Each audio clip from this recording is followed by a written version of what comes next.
লাউ দিয়ে মুসুর ডাল বানানোর জন্য প্রথমে এখানে লাউটাকে সরু সরু পাতলা করে কেটে খুব ভালো করে ধুয়ে নিয়েছি।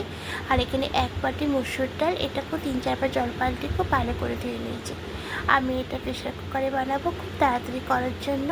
তা প্রথমেই ডালটা দিয়ে দেবো, আর লাউটা দেবো, আর বেশ কিছুটা জল দেবো, আর সামান্য একটু হলুদ গুঁড়ো দেবো, আর সর্ষের তেল দেবো, দিয়ে ঢাকাটা আটকে একটা সিটি করে নেব। হুইসেল হয়ে গেছে, ঠান্ডা করে নিয়ে ঢাকাটা খুলে নিয়েছি। এবার এটা অন্য একটা পাত্রের মধ্যে নামিয়ে নেব, আর হ্যান্ড উইসে করে খুব ভালো করে একটু ঘেটে নেব। এটা গরমকালে বন্ধুরা লাউ খেয়ে দেখবেন, লাউ খাওয়া খুবই উপকার, আর লাউ শরীরকে খুব ঠান্ডা রাখে। এবার কড়াইয়ের মধ্যে বেশ কিছুটা সর্ষের তেল দেব, আর তেলটাকে একটু গরম হতে দেব। এটা খুব ভালো করে গরম হয়ে গেছে। এবার ফোড়নের জন্য দেব রাঁধুনি, 5 ফোড়ন, আর গোটা জিরে, আর 2-3টে শুকনো লঙ্কা একটু ছিঁড়ে দিয়ে দেবো। দিয়ে একটু নাড়াচাড়া করে এটাকে ভেজে নেব। এবার এখানে 1 চামচ মতো দেবো আদা পেস্ট। এবার সব কিছু খুব ভালো করে মিশিয়ে নেব।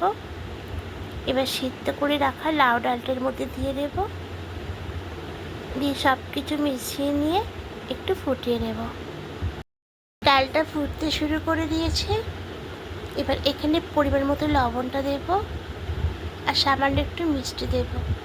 আমি এখানে মিষ্টির জন্য গুড়ের বাতাসার গুঁড়ো দিচ্ছি, আপনারা চিনিটা দিতে পারেন, আর আমি বেশিরভাগ গুড়ের বাতাসার গুঁড়োই দিই।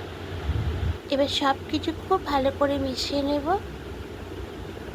এবার নামানোর আগে বেশ কিছুটা ধনিয়া পাতা কুচি দিয়ে দেবো, দিয়ে খুব ভালো করে মিশিয়ে নেব। দিয়ে মুসুর ডালটা হয়ে গেছে। এবারটা অফ করে অন্য একটা পাত্রের মধ্যে নামিয়ে নেব। তা গরমকালে বন্ধুরা লাউ খাইয়ে দেখলে শরীরকে খুব ঠান্ডা রাখে, আর এইরকম করে লাউ ডাল বানিয়ে দেখবেন বন্ধুরা, খেতে খুবই ভালো লাগে। আর যারা যারা লাউ ডাল খেতে পছন্দ করেন অবশ্যই কমেন্টে জানাবেন, একটা লাইক করে দেবেন। আর যারা নতুন বন্ধুরা দেখছেন এখনও পর্যন্ত সাবস্ক্রাইব করেননি, তাদের কাছে অনুরোধ রইল সাবস্ক্রাইব করে পাশে থাকার জন্য। আমিও আপনাদের পাশে থাকবো। আবার কোনো রেসিপি নিয়ে চলে আসবো। আজকের মতো টাটা।